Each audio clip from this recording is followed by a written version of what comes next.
संत ज्ञानेश्वर जी महाराज महाराष्ट्र के एक महान संत हुए, संत ज्ञानेश्वर जी महाराज। उनके पिता को, संत ज्ञानेश्वर महाराज जी के पिता को जब संतान नहीं थी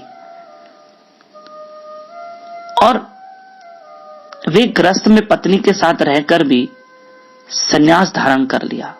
इनके पिता का नाम था विठल पंत।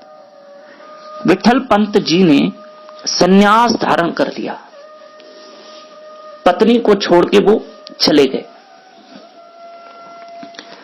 और काशी में जाके रामानंद स्वामी से दीक्षा ग्रहण की और रामानंद स्वामी को जाके बताया कि मेरी कोई शादी नहीं हुई है, मुझे संन्यास चाहिए। रामानंद स्वामी ने विठल पंत जी को संन्यास दीक्षा दे दी, संन्यास धारण करवा दिया, क्योंकि विठल पंत ने झूठ बोला था कि मेरी शादी नहीं हुई है, मेरा विवाह नहीं हुआ है।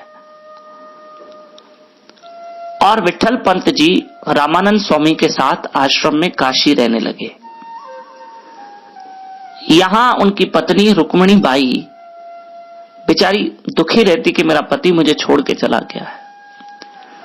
एक दिन रामानंद स्वामी जी जो उस गांव में आए जिस गांव में विठल पंत पहले रहता था अपनी पत्नी के साथ, आलंदी, गांव का नाम है आलंदी। और रामानंद स्वामी जैसे ही आए तो पत्नी जो थी विठल पंत की वो रोने लगी और रामानंद स्वामी ने सर पे हाथ रख के कुछ पूछा नहीं, किया नहीं और कह दिया बस पुत्रवती भव, पुत्रवती भव, तुम्हें पुत्र हो। अब तो ये माता बहुत रोई, कहा मुझे पुत्र कैसे होगा, मेरा पति तो आपके यहां संन्यास लेके बैठा है। तब रामानंद स्वामी ने विठल पंत से कहा कि आपने तो कहा कि आपकी कोई पत्नी नहीं, आपने विवाह नहीं किया। कहा गुरुजी मैंने झूठ बोला क्योंकि मुझे संन्यास चाहिए था। अब रामानंद स्वामी ने आशीर्वाद तो दे दी कि हे माता आपको पुत्र संतान होगी, लेकिन यहां पति तो संन्यास लेके बैठा है। बाद में रामानंद स्वामी ने विठल पंत से कहा कि जाओ आप फिर से गृहस्थ आश्रम में जाओ। अब वो जाना नहीं चाहते थे, लेकिन ये भी आशीर्वाद दी कि आपको जो भी पुत्र संतान होगी वो धार्मिक और दूसरों का भला करने वाली परम भागवत और वैष्णव संतान पैदा होगी। विठल पंत जी फिर अपने गांव में अपनी पत्नी के साथ रहने लगे। 4 संतानें हुई। संत ज्ञानेश्वर जी महाराज, उनके और एक भाई निवृत्तिनाथ, सोपान देव जी और मुक्ताबाई छोटी बहन।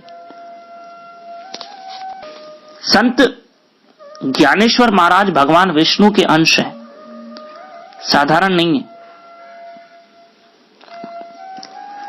क्या हुआ, पूरे गांव में इनका बहिष्कार होने लगा क्योंकि इनके पिता ने संन्यास लेने के बाद गृहस्थ आश्रम बसाया, यानी धर्म भ्रष्ट किया।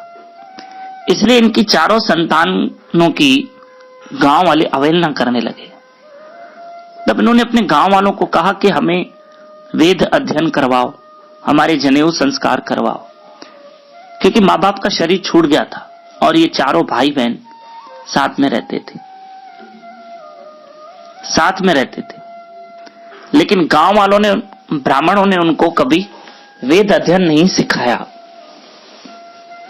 सिखाया। एक ईर्ष्यालु व्यक्ति जो बहुत, जिसके मन में जलन थी इन 4 बच्चों के प्रति, उसने आके इन 4 बच्चों को बदनाम किया और कहा कि तुम क्या कर सकते हो, तुम एक सन्यासी की संतान हो, तुम्हारे पिता ने तुमको सन्यास के बाद जन्म दिया है, तुम लोगों ने धर्म भ्रष्ट किया है, तुम क्या वेद अध्ययन करोगे। तब संत ज्ञानेश्वर महाराज जी ने कहा कि आप मुझे मना कर रहे हो, अरे वेद अध्ययन तो कोई भी कर सकता है, वेद तो ब्रह्मा जी के रचे हुए हैं, आप मुझे क्यों मना कर रहे हो? चाहे तो एक पशु भी वेद पढ़ सकता है। तो जो ईर्ष्यालु व्यक्ति आया था उसने कहा, अच्छा ये भैंसा खड़ा है, भैंसा, उसको कुछ बुलवाओ, देखो ये बोलेगा, ये करेगा वेद अध्ययन। अरे वेद अध्ययन कोई भी कर सकता है, ये भैंसा कर सकता है? ज्ञानेश्वर महाराज जी ने कहा, क्यों नहीं कर सकता है, मैं अभी बुलवाता हूं। और उस भैंसे ने मुंह खोला और ज्ञानेश्वर महाराज जी ने उनके मुख से जो ज्ञानेश्वर जी को श्लोक याद थे, जो श्रुतियां वेदों की याद थी, उन्होंने भैंसे से बुलवाई। सब दंग रह गए, सब ज्ञानेश्वर महाराज जी के पैरों में गिर गए। ऐसे थे संत ज्ञानेश्वर जी महाराज, जिनको ज्ञान देव भी कहते थे।